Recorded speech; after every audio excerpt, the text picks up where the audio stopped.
SSB UGC net JRF परीक्षा निमंते रास पंचाध्यायी जगन्नाथ दास। Number 1 Odia भागवतर केतोटी स्कंध जगन्नाथ दास लिखिछन्ति 11 गोटी बा एकादश स्कंध। काहार कथोपथन छलरे रस पंचाध्यायी आरंभ होइछि शुकमुनि और परीक्षित।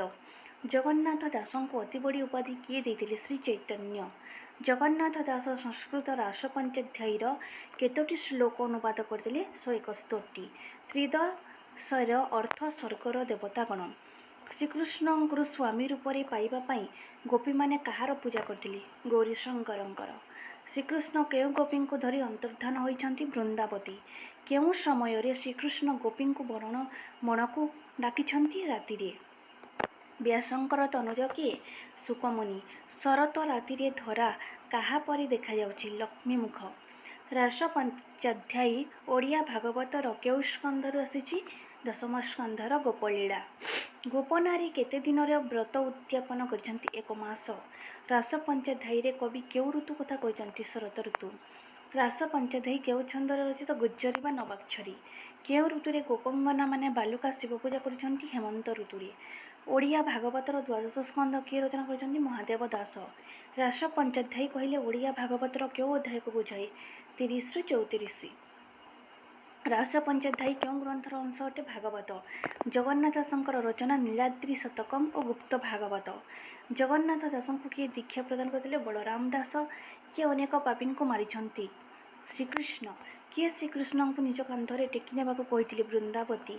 जगन्नाथ दास केउ मठ को निजर साधना पीठ रूपे ग्रहण करथिले? सातलहड़ी। वृंदावती को श्रीकृष्ण परित्याग करिया प्रसंग केउ अध्याय वर्णित? 31 अध्याय। श्रीकृष्ण बंशी बजाई सबु गोपी को डाकिबा प्रसंग केउ अध्याय स्थानित? 31। कौन देखिबारु श्रीकृष्ण वृंदावती को धरी अंतर्धान होइतिबा कथा गोपी माने अनुमान कले? कुंद फूलर माळ। श्रीकृष्णଙ୍କର पुनर्बार गोपी मानଙ୍କର पाखକୁ फेरी रासक्रीड़ा प्रसंग केउ अध्याय रहिछि? 30 अध्याय। केउठारे पदचिह्न देखि श्रीकृष्ण को खोजिबा पाई गोपी माने अग्रसर होइले? बालीकुद। गोपी मानଙ୍କୁ किए बाट ओगाळिछन्ति? गोपाल ओ परिवार लोक। श्रीकृष्ण केते जण गोपीଙ୍କ सह रासक्रीड़ा करथिले? 16,000।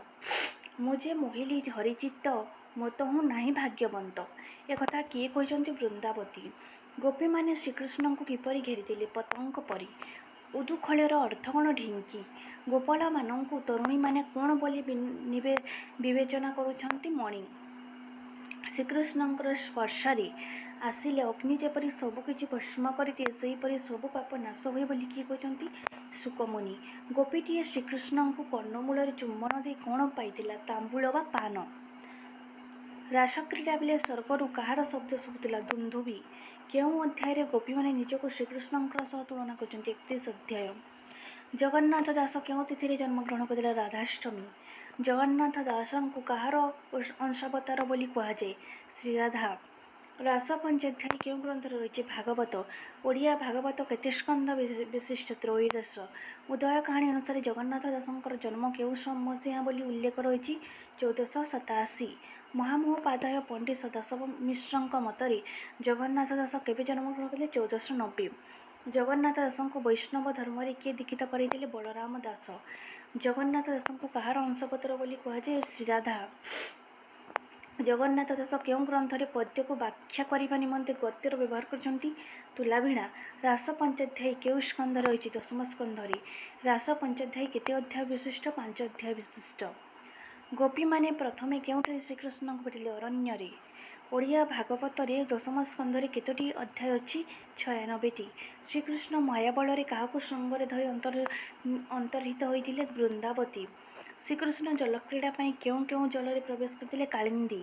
रास पंचाध्यायी कृष्णचंद्र प्रथमे केउ नायक भाବରେ दृष्टि आकर्षण करथि? धीरोदत्त। रास पंचाध्यायी काहार कथोपकथन छଳରେ रचित? शुक परीक्षित। केउ अध्याय गोप्य उवाच रहिछि? 32। श्रीकृष्णଙ୍କର आविर्भाव और गोपी मानଙ୍କୁ सांत्वना प्रदान केउ अध्याय वर्णित? 33। रास पंचाध्यायी केउ अध्याय महारसर वर्णन अछि? 34। कृष्ण विरहरे गोपी माने उन्मत्त होई वन मध्यरे केउ अध्याय श्रीकृष्ण को अन्वेषण करछन्ति? 31। श्रीकृष्णଙ୍କର अंतर्धान केउ अध्याय वर्णित? 30। ଓଡ଼ିଆ ଭାଗବତର ଦଶମ ସ୍କନ୍ଧର କେତେ ଅଧ୍ୟାୟରୁ କେତେ ଅଧ୍ୟାୟ ପର୍ଯ୍ୟନ୍ତ ରାସ ପଞ୍ଚଧ୍ୟାୟୀ ବର୍ଣ୍ଣନା କରାଯାଇଛି? 30ରୁ 34। ଜଗନ୍ନାଥ ଦାସ ସଂସ୍କୃତ ରାସ ପଞ୍ଚଧ୍ୟାୟୀର କେତୋଟି ଶ୍ଲୋକ ଅନୁବାଦ କରିଛନ୍ତି? 171ଟି। ଯମୁନା ନଦୀ କୂଳରେ ଗୋପୀମାନେ କାହାକୁ ପୂଜା କରନ୍ତି? ଦୁର୍ଗା ଓ ଶଙ୍କର। ଗୋପୀମାନେ ବ୍ରତରେ ଶ୍ରୀକୃଷ୍ଣଙ୍କୁ କେଉଁ ରୂପରେ ପାଇବାକୁ ପୂଜା କରିଛନ୍ତି? ପତି। କେଉଁ ଋତୁରେ ଶ୍ରୀକୃଷ୍ଣ ଗୋପୀମାନଙ୍କ ସହିତ ରାସକ୍ରୀଡ଼ା କରିଲେ? ଶରତ। କହନ୍ତି ବ୍ୟାସଙ୍କ ତନୁଜ ଶୁଣ ପରୀକ୍ଷ ମହାରାଜ, ଏଠାରେ ତନୁଜ କିଏ? ଶୁକମୁନି। କୃଷ୍ଣର ଦେଖିଲା କ୍ରୀଡ଼ା ରସ, ତ୍ରିଦଶେ ହୋଇଲେ ହରସ। ଏଠାରେ ତ୍ରିଦଶର ଅର୍ଥ କ'ଣ? ଦେବତାମାନେ। କିଏ ଗର୍ବ କରିବାରୁ ଶ୍ରୀକୃଷ୍ଣ ତାକୁ କାନ୍ଧରୁ ଫିଙ୍କି ଦେଇଥିଲେ? ବୃନ୍ଦାବତୀ। ଶ୍ରୀକୃଷ୍ଣଙ୍କୁ ନ ପାଇ ଗୋପୀମାନେ କେଉଁଠାରେ କ୍ରନ୍ଦନ କରିବାକୁ ଲାଗିଲେ? ବାଲିକୁଦ ଉପରେ। ଗୋପୀମାନେ କାହାକୁ ବିଶ୍ୱାସଘାତକ ବୋଲି କହିଛନ୍ତି? କୃଷ୍ଣ। ଶ୍ରୀକୃଷ୍ଣଙ୍କର ମାୟାବଳରେ କେଉଁମାନଙ୍କର ଅଭିଯୋଗ ଗୋପୀମାନେ ଶୁଣିଲେ ନାହିଁ? ଗୋପାଳ। ଭଗବାନ ଶ୍ରୀକୃଷ୍ଣ କ'ଣ ସହିପାରନ୍ତି ନାହିଁ? ଗର୍ବ ଓ ଅହଙ୍କାର। ଭୌମୁନି ଅସମ୍ଭବ ବାଣୀ, ସଂଶୟ ଲାଗିଲା ତା ଶୁଣି। ମନୁଷ୍ୟ ଅଂଶ ଜାତ ହୋଇ ଅଖିଳ ବ୍ରହ୍ମାଣ୍ଡ ଗୋସାଇଁ। ଏହା କିଏ କହିଛନ୍ତି? ପରୀକ୍ଷିତ। କ'ଣ ଜାଣିପାରି ଶ୍ରୀକୃଷ୍ଣ ଗୋପୀମାନଙ୍କ ସମ୍ପର୍କରେ ଉଭାଇଲେ? ପ୍ରେମ ଭକ୍ତି। ଯେଉଁମାନେ ଭକ୍ତି କରନ୍ତି ସେମାନଙ୍କର ମନ କିପରି ହୋଇଥାଏ ବୋଲି ଶ୍ରୀକୃଷ୍ଣ କହିଛନ୍ତି? ନିଶ୍ଚଳ।